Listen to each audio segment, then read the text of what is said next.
In the 13th century, a man rose from poverty to rule the largest empire the world has ever seen.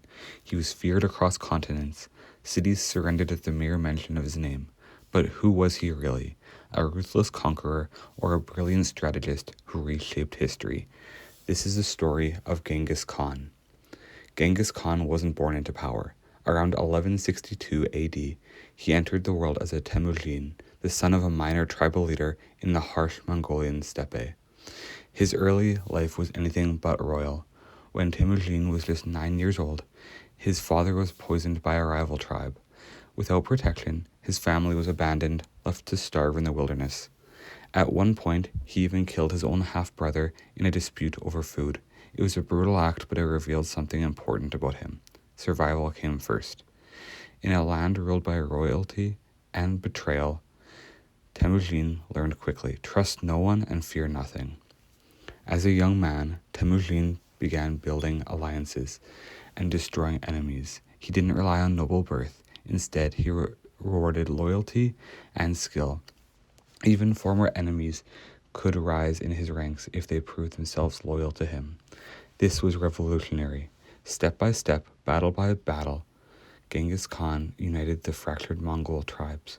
In 1206, after years of war, he achieved what no one else could. He was declared Genghis Khan, meaning universal ruler, and with that title, the conquest of the world began. Under Genghis Khan, the Mongols became unstoppable. Their secret, speed, discipline, and psychological warfare. Mongol horsemen could travel incredible distances, striking fast, disappearing, then attacking again.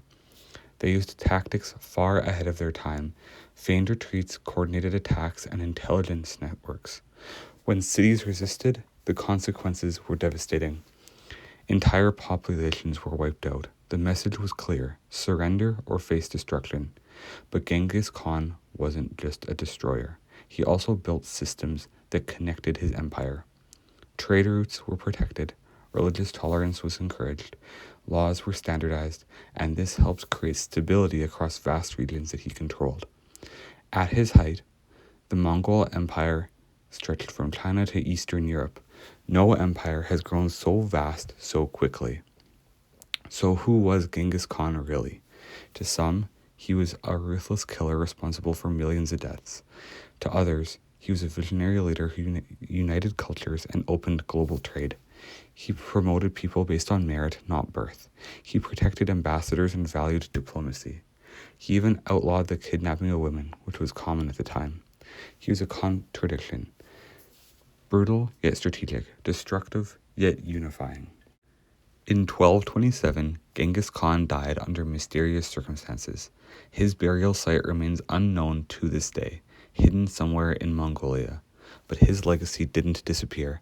His descendants continued expanding the empire for generations, and today his impact is still felt in culture, genetics, and global history. From an abandoned child to the ruler of an empire, the story of Genghis Khan is a reminder that history is often shaped by those who rise from nothing and change everything.